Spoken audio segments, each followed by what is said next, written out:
el diálogo, que en cualquier momento dan a conocer que la huelga se levantó. ¿Es así? Bueno, la señora ministra, la verdad que sorprende a veces con sus declaraciones, pero lo cierto es que las cosas están muy complicadas, muy difíciles, y a través de esta televisora yo le llamo a la premier Ana Jara. Creo que es importante que ella tome ya la conducción de las negociaciones, ¿no? ¿Confía más en Ana Jara que en la ministra Midori de Javich? Bueno, por lo menos la novedad de que ella es casi una premier en debut podría mejorar un poco la performance de su desempeño, ¿no? Porque con Midori Javich casi más de 4 meses de negociaciones y no se ha llegado absolutamente a nada, y creo que ella en su condición de premier inclusive podría definir las cosas con el Ministerio de Economía y Finanzas, ¿no? Y obviamente con el sector salud. De hecho que lo podría hacer mucho mejor. Pero ya tiene 2 meses casi. Pero falta la decisión política. Yo creo que el presidente de la República debería trasladarle la función de las negociaciones a la premier. Claro, porque la premier Ana Jara ya lleva ya un buen tiempo, digamos, mes y medio, tal vez, o de repente 2 meses.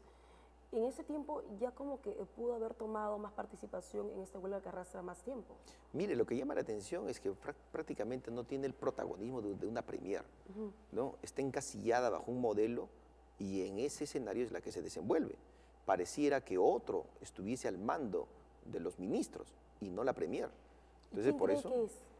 Porque antes se decía a Luis Miguel Castilla Rubio, es ministro de Economía, él es el que maneja el titiritero ahí en la presidencia del Consejo de Ministros, y se criticaba que todos los presidentes del Consejo de Ministros que entraban solamente estaban de paso, tenían una figura netamente decorativa.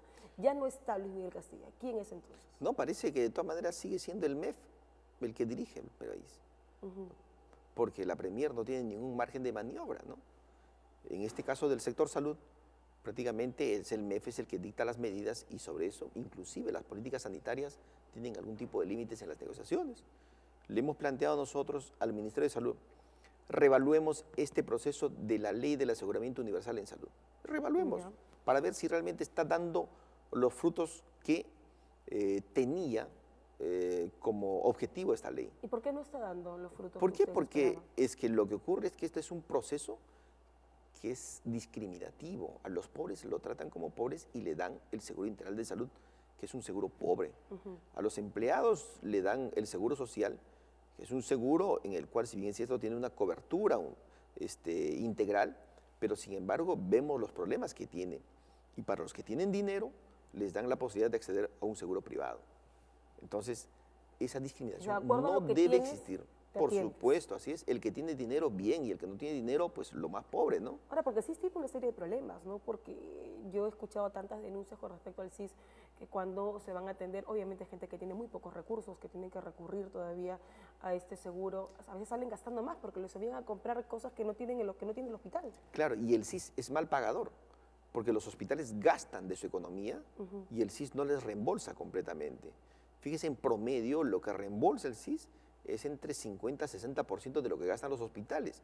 Y obviamente, de manera progresiva, los hospitales se van desfinanciando. Y en estos momentos, muchos hospitales ya no tienen ni siquiera para pagar el agua o la luz. Tienen servicios muy limitados. No tienen para comprar siquiera insumos básicos de laboratorio, insumos básicos de consulta como algodón, bajalenguas o linternas. Inclusive los médicos tenemos que llevar nuestro instrumental para poder atender en los consultorios de los hospitales.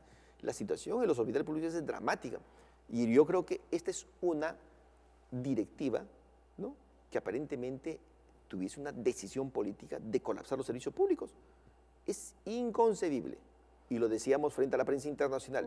El Perú tiene una imagen de estabilidad económica, de crecimiento económico muy bueno en el mundo, pero sin embargo se han sorprendido cómo están los hospitales en el Perú. La emergencia del María Auxiliadora, la emergencia del Sergio Bernales, la emergencia del Hospital Loaiza, del San Bartolomé, del Hipólito Unanue, la verdad, una desgracia. En Chorrillos existen muchos centros de salud que están funcionando sin médicos, ¿no? Es como si en una iglesia no existiese un sacerdote.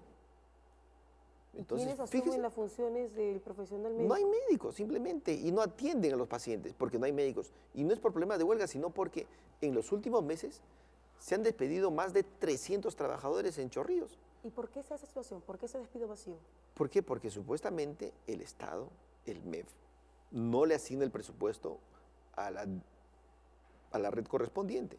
Y por lo tanto, ante la carencia de presupuesto, sacrifican Vamos personal. despidiendo a la gente. Van despidiendo a la gente. Y es inconcebible, ¿no? En un proceso de reforma que no se considera bien el recurso humano, va destinada definitivamente al fracaso. Aunque es algo curioso, ¿no? Lo que usted menciona, ¿no? Internacionalmente se elogia cómo el Perú, frente a otros países también del continente, no se ha visto afectado con esta crisis económica que se afectó a otros países también. Pero sin embargo los hospitales son otra realidad, los hospitales cuentan otra historia.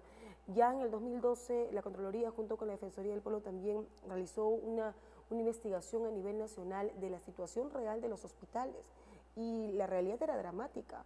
Hospitales al interior, en provincias, donde ni siquiera contaban con pediatras, con ginecólogos. Si nos parece terrible lo que pasa aquí en Lima, echamos un vistazo al interior y la cosa es mucho peor. Uno de los principales problemas que tiene el sector público en materia sanitaria es el tema de recursos humanos. Y la situación es crítica. Pueden construir hermosos hospitales. Elefantes blancos, como siempre se dice. Exactamente, pero no funcionan porque no hay recursos humanos. Y el ejemplo más claro es el Hospital de Niños de San Borja. No funciona porque no hay médicos. ¿Y por qué? ¿Por qué no hay recursos humanos? ¿Por qué los médicos o no quieren trabajar o es que el Estado no los contrata? La oferta